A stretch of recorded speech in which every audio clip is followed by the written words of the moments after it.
రఘుమూల ప్రకాశిని మణిద్వీపములో మంత్రరూపిణి మన మనసులలో కొలువైయుంది.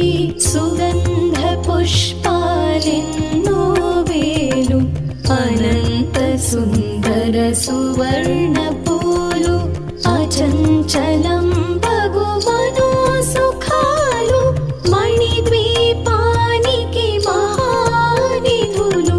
లక్షల లక్షల లావణ్యాలు అక్షర లక్షల వాక్ సంపదలు లక్షల లక్షల లక్ష్మీ